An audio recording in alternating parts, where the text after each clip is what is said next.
सबों में सत्य है। हम सन्यासी हैं, हम पिंडदान कर चुके, उसी दिन मर चुके थे। तो व्यक्ति बार बार नहीं मरता। जो भी कुछ कहूंगा मैं बिल्कुल सत्य कहूंगा और मैं सत्य ही आपको बताऊंगा, क्योंकि मैं एक धर्म प्रचारक हूं। तो आप लोगों को धर्म का सही ज्ञान होना चाहिए। तो हमारे अपने प्रिय मुस्लिम भाइयों से बहुत कुछ सीखने की आवश्यकता है। नूह मेवात में क्या हुआ आप लोग जानते होंगे। अभी खटीमा में तुषार कांड का मर्डर हुआ आप जानते होंगे। अभी दिल्ली में जो बम ब्लास्ट हुआ था आप जानते होंगे। अभी अनेक घटनाएं हुई देश में होती आ रही हैं। 1450 वर्षों से निरंतर होता चला रहा है ना। वो जो सब कुछ हो रहा है वो करने वाला है कौन। इतनी कम संख्या, अभी मैंने कहा था कि इतनी जो कम संख्या है वो क्यों है, क्योंकि हम अपने मुस्लिम भाइयों से नहीं सीख रहे हैं। अगर सीखते होते तो आज जिस प्रकार से उनके 58-57 देश हैं तो अपना भी एक देश होता। क्या होता, देश होता।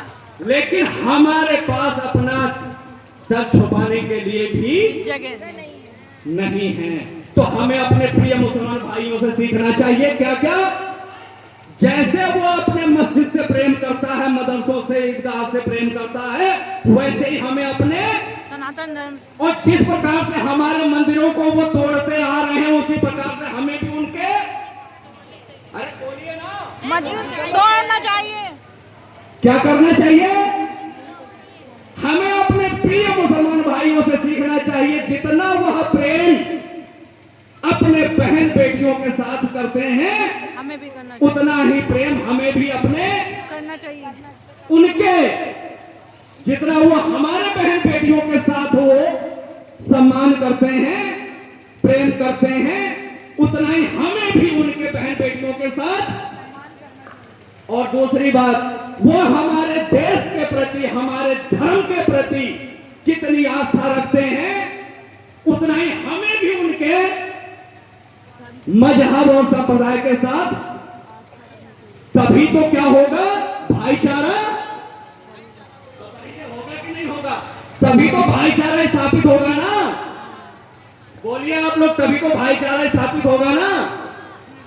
तब हमारे वो प्रिय मुसलमान भाई जिस प्रकार से उन्होंने अपने 58-57 यहूदियों ने भी बनाए, उसी प्रकार से हमारा भी एक अपना छोटा सा ही, हमें ज्यादा बड़ा नहीं चाहिए, हमें एक अपना छोटा सा, जहां पर हम जैसे वो कामना करते हैं उनके मौलवी मौलाना कि हमें बहुत समस्या है, किनसे, हिंदुओं से। अभी ज्यादा समस्या क्यों उत्पन्न होने लग गई, क्योंकि उत्तर प्रदेश के मुख्यमंत्री योगी आदित्यनाथ जी हैं, बहुत अच्छा कार्य कर रहे हैं। धामी जी उत्तराखंड में हैं, उनको हेट स्पीच की संज्ञा दी गई कि हेट स्पीच करते हैं, क्योंकि वह अपने धर्म सनातन, अपने जो है संस्कृति सभ्यता देवभूमि की रक्षा के लिए वो अगर वो कार्य कर रहे हैं तो इसमें कोई हेट स्पीच। आज भी मेरे इस विषयों को कहा जाएगा कि हेट स्पीच दिया है, और हो सकता है कि प्रशासनिक अधिकारी तो है ही हैं और स्वतः संज्ञान लेते हुए भी दर्ज। तो हमें इसका बिल्कुल भी मलाल नहीं होगा, क्योंकि अगर हम इस चोले में हैं तो हमारे भी तो ये आपके बच्चे ही हैं। समस्या तो इनके ऊपर भी आने वाली है, क्योंकि वर्दी तो हर समय रहने वाली नहीं है और न कुर्सी हर समय रहने वाली है। अभी इतना अच्छा कार्य होते हुए एक कार्य मोदी जी ने कर दिया, हमारे माननीय प्रधानमंत्री मोदी जी ने यूजीसी लाके। यूजीसी क्या है, यूजीसी हम सबका डेट वारंट है, पर खुश मत होइए, कुछ नियमों को परिवर्तन किया है, लेकिन खतरा अभी टला नहीं है, टला नहीं है।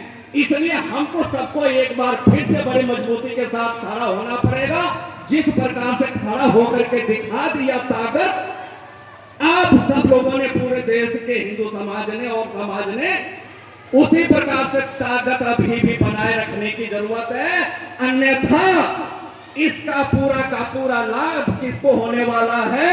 हमारे प्रिय मुसलमान भाइयों को होने वाला है। क्योंकि यूजीसी की नींव कहां रखी गई थी? अरब में रखी गई थी। बहुत बड़ी फंडिंग जो है इकट्ठा की गई थी और वहां जो है सभी देश के मौलाना मौलवी सब धर्मगुरु उनके इकट्ठे हुए थे और वहां नींव रखी गई थी। और उसके बाद ये इसलिए रखी गई थी कि इस प्रकार से हिंदू मुसलमान करवा करके मुस्लिम देश नहीं बना पाएंगे और इनको आपस में लड़ा दो। लड़ाने का काम किया, भाई भाई आपस में लड़ेगा और आपस में जातियां लड़ेंगी और उसके बाद एक दिन हम इस देश को इस्लामिक देश बना देंगे। तो गजवाए हिंद इस्लामिक देश पूरा का पूरा कहीं न कहीं ये भारत बन चुका है। क्यों बन चुका है? क्योंकि आज हमारी अपनी बहन बेटियां के साथ क्या हो रहा है।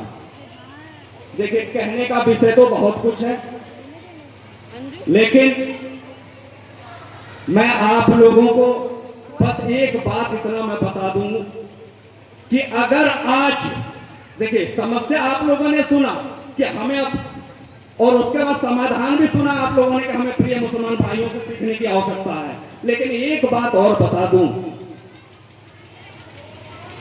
आप लोगों को अगर अपना परिवार और बच्चे बचाना है, अपने आप को अगर बचाना है, जनसंख्या बढ़ानी है, कहीं ऐसा ना हो कि बांग्लादेश जैसी स्थिति यहां भी हो जाए। बांग्लादेश में आप लोगों ने क्या क्या हो रहा है आपने देखा होगा। छोटे छोटे बच्चों को जला करके, उनको ओवन में उबाल करके, उनके टुकड़े करके पका पका करके खा जाते हैं। वो कौन खा जाते हैं? ये मैं नहीं कह रहा हूं। अभी तक जितनी बात मैंने कहा ये केवल मैंने पुनरावृत्ति की है कि देश में आखिर हो क्या रहा है। और हमें अपने बहन बेटी परिवार, अपने सनातन धर्म के मानने वालों की रक्षा करने का पूरा पूरा मेरा अधिकार है। क्योंकि एक उदाहरण के लिए, अगर आप दाद खाज खुजली वाला कुत्ता पाल लें और उसे आप अगर खिलाएं एक हफ्ते तक और कोई अनजान व्यक्ति आ जाए और आपको अगर मारने लगे तो कुत्ता क्या करेगा? अपने स्वामी, अपने मालिक को बचाने के लिए अपने प्राण भी दे देता है। हमें आप लोग दान करते हैं, आपके दान से हम अन्न ग्रहण करते हैं, आपके दान दिए हुए हम वस्त्र को पहनते हैं, आपके दान दिए हुए से हम कहीं आप तक आके पहुंचे हैं, धर्म प्रचार का कार्य करते हैं।